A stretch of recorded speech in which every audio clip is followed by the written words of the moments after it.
Steve Smith's 2019 Test cricket season was incredible. Through 8 tests that year, Smith scored nearly 1,000 runs, averaging 74.23 runs per innings and high scoring with 211 versus England at Old Trafford. But this video isn't about Steve Smith, it's about this guy, Neil Wagner. Because Neil, along with his captain Kane Williamson and New Zealand teammates, knew that they would be facing Steve Smith that year and came up with a tactic that was so simple, yet so brilliant. Bold bounces, lots of bounces. For all his success and achievements that year, during New Zealand's 2019 tour of Australia, Neil Wagner and his barrage of bounces would become Steve Smith's kryptonite, getting out once, twice, 3 times, 4 times to Neil Wagner. Smith wasn't the only victim to this tactic either. Have a listen to this.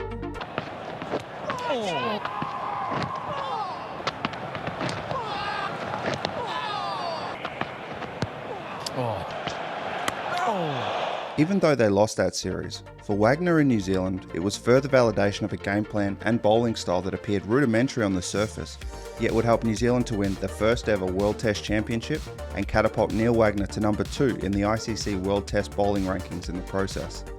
In this video, we will further look into why Neil Wagner's bowling style has been so effective, how it turned him into arguably New Zealand's most important bowler, and discuss where Neil's legacy might be rated amongst the all-time greats.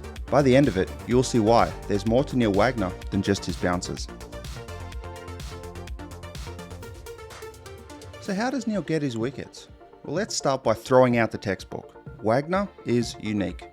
While we will cover his use of the bouncer shortly, let's first take a step back and start at the basics. At the base of it all is the fact that he's left-handed. Left-handers present a specific challenge to batters, left or right-handed.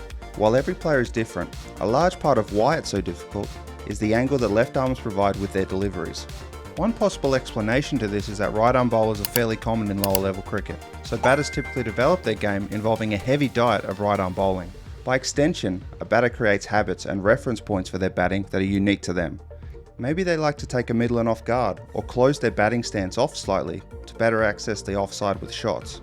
A left-handed bowler delivers the opposite deliveries to what these batters are used to and can throw these batters' reference points completely out of whack.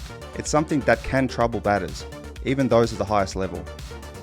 He's not the tallest bowler either, meaning that often his deliveries come at a flatter trajectory, making his balls appear to skid off the wicket rather than bounce.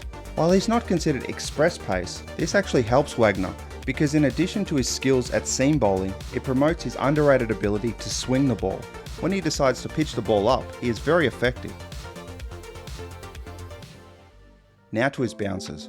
Wagner can bowl a good one, and when I say that, I don't just mean the usual well-guided bouncer every couple of overs to keep the batsman on their toes. No, I would call Wagner a connoisseur of the bouncer. When Wagner was number 3 in the ICC Test bowling rankings during New Zealand's winning World Test Championship cycle, he averaged 22.1 with short balls in tests. Not 22.1 average overall, 22.1 with just his short balls. Crazy stat, but that shows he's very accurate with the bouncer. In fact, he has a whole repertoire of different bouncers.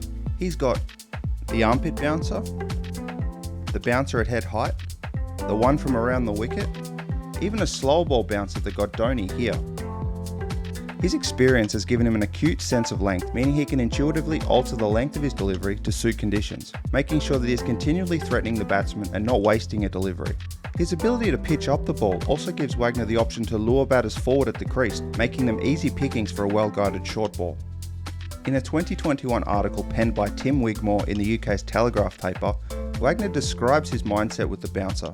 Sometimes I try bowling the 2 deliveries above the shoulder early to make the batsman think that I'm not going to bowl there again, and then be able to try and still bowl some underneath the shoulder.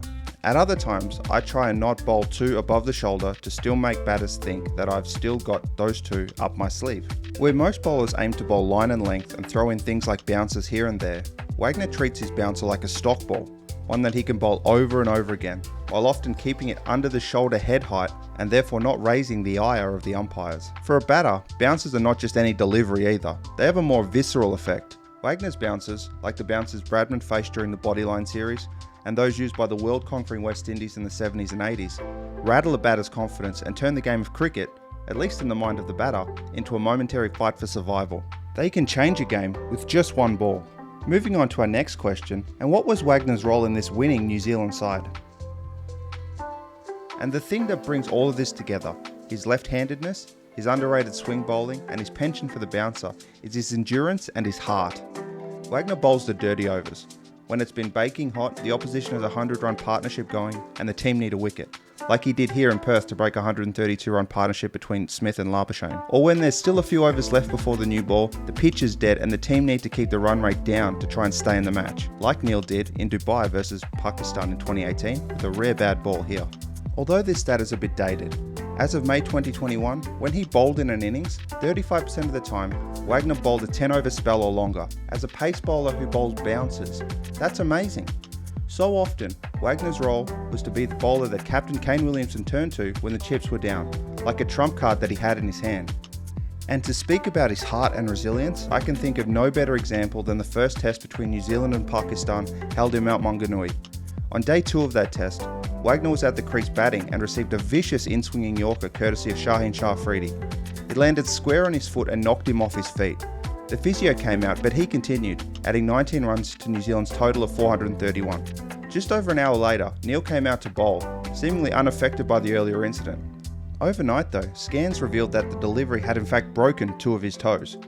But knowing that his team needed him not only to play, but to bowl, Neil gritted his teeth and came back out to help New Zealand win the match by 101 runs. Like it almost wasn't an issue. He bowled with his normal intensity and barrage of bouncers, ending up with match figures of 4 for 105 off 49 overs, on 2 broken toes. Wagner has the heart of a lion. So how should we think about Neil Wagner and his lasting legacy in cricket? At 36 years of age now, I can't help but think that we are seeing the twilight of Neil Wagner's career, and it's time to think about his legacy. Not only as a key member of the New Zealand ICC World Test Championship winning side, but as a potential all-time great in his own right. He currently sits 52nd on the all-time wicket takers list, with 247 wickets at an average of 26.9. That sandwiches in between Matthew Hoggard and Graham McKenzie. We must not forget that Neil had to serve a 4-year waiting period to play for New Zealand after migrating from South Africa, getting his debut at the age of 27. If that was not the case, his name could have been higher on that list, closer to Mitchell Starc or even Trent Boult. And I tend to think that Wagner should be considered amongst those players, even if his stats aren't at that level.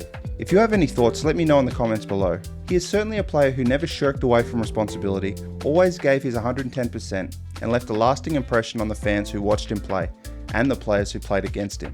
We see in world cricket all the time players that have a good bouncer, as well as ones that can bowl long spells or left-arm seamers that are uncomfortable to face. But Neil Wagner's X factor is his ability to combine all of these things together and more into one package.